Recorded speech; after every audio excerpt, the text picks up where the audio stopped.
สบายดีน้องๆและหมู่เพื่อนทุกคนเนาะยินดีต้อนรับเข้าสู่ซอง Viking Channel เรียนภาษาจีนนำกันกับข้าพเจ้าปิ๊กเฮอเนาะซึ่งมื้อนี้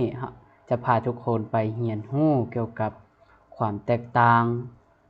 ของคำว่าตั้นชื่อและเขอชื่อที่แปลว่าเตหรือเตวานั่นเองเนาะว่าเวลาใดเฮาใช้ตั้นชื่อเวลาใดใช้เขอชื่อและคำว่าตั้นชื่อกับเขอชื่อนี่สามารถใช้แทนกันได้บ่โอเคเพื่อบ่ให้เสียเวลาพวกเราไปเรียนนำกันเนาะโอเคแต่ก่อนอื่นถ้าน้องๆคนใดหรือว่าหมู่เพื่อนท่านใดที่ว่าอยากได้เพิ่มภาษาจีนไปเรียนด้วยตนเองสามารถติดต่อได้กับข้าพเจ้าเนาะและนี้ก็แม่นเพิ่มภาษาจีนที่ใช้ในชีวิตประจำวันเนาะเป็นเพิ่มสนทนาเนาะโอเคถ้าน้องใดสนใจหรือว่าเพื่อนๆคนใดสนใจสามารถติดต่อได้ที่เบอร์94000886เนาะโอเคพวกเราไปเรียนนำกันเนาะโอเคมาเบิ่งนำกันเนาะในภาษาจีนคำว่า但是และ可是ใช้ในความหมายที่แปลว่าแต่หรือแต่ว่าซึ่งใช้ในประโยคที่มีความขัดแย้งกันซึ่งทั้งสองคำนี้มีความหมายคล้ายกันและสามารถแทนที่กันได้ในหลายสถานการณ์แต่มีความแตกต่างกันดังนี้โอเคเอามาเบิ่งนำกันเนาะโอเคข้อที่1นี่หรือว่าจุดแตกต่างกันที่1เนาะใช้ในรูปแบบธรรมดาก็คือคำว่า但是และ可是ใช้ในรูปแบบธรรมดานี้但是และ可是มักใช้ในความหมายขัดแย้งกันและมักจะมีระดับความเป็นทางการที่บ่คือกันซึ่งในนี้但是จะใช้เป็นทางการหรือในภาษาเขียนหลายกว่า可是ส่วนหลายจะใช้ในภาษาเว้าหลายกว่าเว้าง่ายๆก็คือ但是จะใช้ในภาษาเขียน可是ใช้ในภาษาเว้าแต่但是นี่มันบ่เพียงได้ใช้ในภาษาเว้าเท่านั้นมันบ่เพียงได้ใช้ในภาษาเขียนเนาะมันสามารถใช้เป็นภาษาเว้าได้คือกันแต่ว่าคำว่า可是นี่ใช้เป็นภาษาเว้าอย่างเดียวเนาะจึงง่ายๆแบบนี้แล้วเรามาเบิ่งตัวอย่างเดี๋ยวทาสีใส่เนาะมันจึงตัวอย่างเนี่ยนี่我很想去可是没有时间我很想去可是没有时间ค่อยอยากไปแต่บ่มีเวลาจะใช้ในภาษาเว้า可是ใช้ในภาษาเว้าแต่บ่มีเวลาเนาะคืออยากไปแต่บ่มีเวลาแล้วประโยคตัวที่2นี่我很想去但是没有时间我很想去但是没有时间มันจะแปลว่าค่อยอยากไปแต่บ่มีเวลาแต่ว่าประโยคนี้ถ้าว่าเราใช้คำว่า但是ตัวนี้มันจะใช้ได้ทั้งภาษาเว้าและภาษาเขียนอันนี้คือจุดที่1เนาะที่ว่าแตกต่างกันก็คือ但是คำนี้จะใช้ในภาษาเขียนและภาษาเว้าส่วนว่าคำว่า可是นี่จะใช้ในภาษาเว้าอย่างเดียวเนาะโอเคจึงง่ายๆแบบนี้แล้วตัวต่อไปเรามาเบิ่งตัวที่2ตัวที่2นี่ใช้เน้นของความขัดแย้งเอามาเบิ่งนำกันอย่างนี้เพิ่นว่าถึงแม้นว่าสามารถใช้แทนกันได้ก็คือในข้อที่1เนาะที่ใช้แทนกันได้แต่ว่าอันนึงใช้เป็นภาษาเว้าอันนึงใช้เป็นภาษาเขียนเท่านั้นแต่ว่าสามารถใช้แทนกันได้ถึงแม้นว่า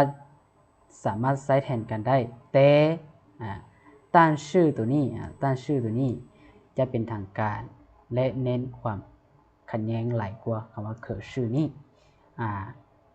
หลายแนวใดเอามาเบิ่งตัวอย่างนำกันเนาะตัวอย่าง ประโยคที่หนึ่งนี่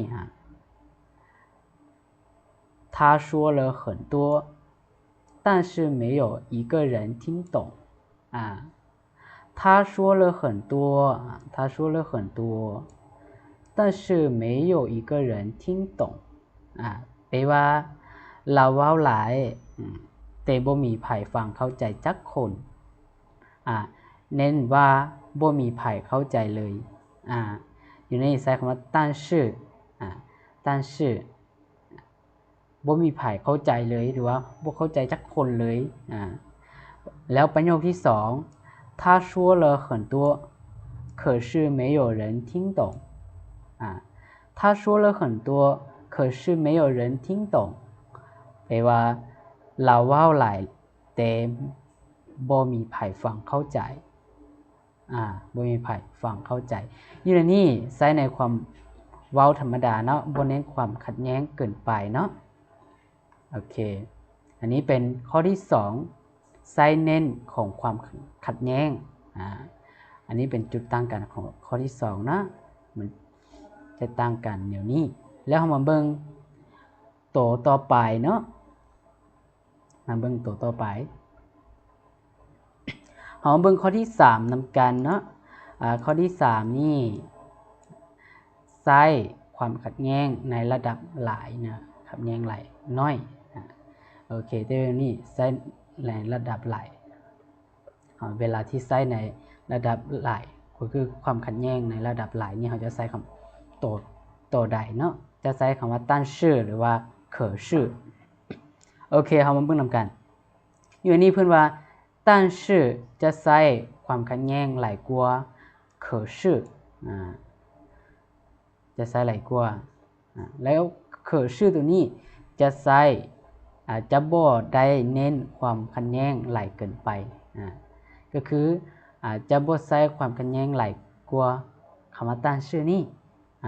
จะใช้น้อยกว่าคำว่าตั้นชื่อจะใช้หลายกว่าเขอชื่อโอเคมาเบิ่งตัวอย่างนำกันนะตัวอย่างประโยคที่1นี่我很喜欢这个地方但是这里的天气太热了我很喜欢这个地方但是这里的天气太热了แปลว่าค่อยมักสถานที่นี้หลายแต่อากาศที่นี่ร้อนเกินไปคำว่าเกินไปน้องสังเกตเกินไปมันจะขัดแย้งหลายมักแต่มันร้อนเกินไปนะมันร้อนเกินไปอย่างนี้มันจะเน้นความขัดแย้งว่าร้อนเกินไปร้อนเกินไปร้อนเกินไปแล้วตัวประโยคตัวต่อมาเนาะ我很喜欢这个地方可是这里的天气有点热我很喜欢这个地方可是这里的天气有点热有点热แปลว่าค่อยมักสถานที่นี้หลายแต่อากาศที่นี่ค่อนข้างร้อนอยู่นี่เรามาเบิ่งค่อนข้างร้อนแปลว่าอยู่ในนี้มันจะเน้นความขัดแย้งบ่หลายเกินไปเน้นความขัดแย้งว่าบ่ร้อนเกินไปค่อนข้างร้อน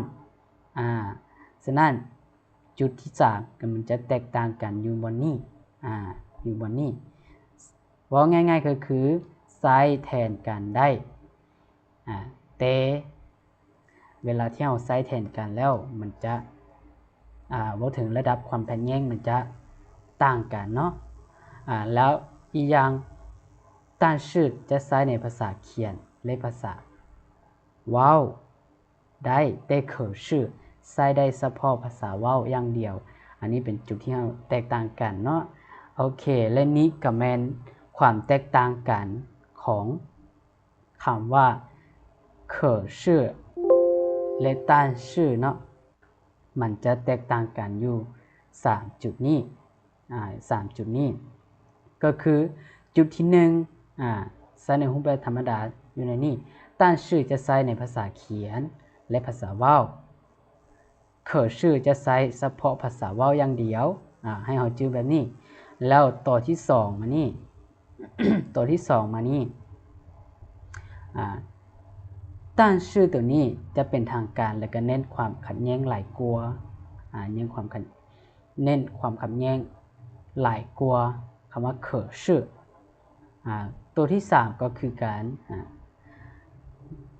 ระดับของความขัดแย้งมันจะหลายกว่า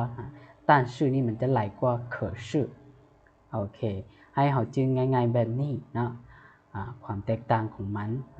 ที่จริงมันสามารถใช้แทนกันได้แต่มันจะถ้าใช้แทนกันแล้วมันจะมีจุดแตกต่างแบบนี้เนาะโอเคถ้าน้องๆมักวิดีโอนี้ก็อย่าลืมกดไลค์กดแชร์เพื่อเป็นกำลังใจให้ด้วยเนาะและถ้าว่าน้องๆคนใดอยากรู้ความแตกต่างของคำศัพท์ใดก็สามารถคอมเมนต์มาได้เนาะแล้วพวกเฮาจึงมาเรียนนำกันอีกเนาะโอเคแล้วสำหรับคลิปนี้จะสิ้นสุดลงเพียงแต่เท่านี้แล้วพวกเราจึงพบกันใหม่ในคลิปวิดีโอหน้าขอให้ทุกคนเรียนได้เรียนเก่งขอให้ทุกคนมีความสุขในการเรียนภาษาจีนเนาะโอเคพวกเราพบกันใหม่大家再见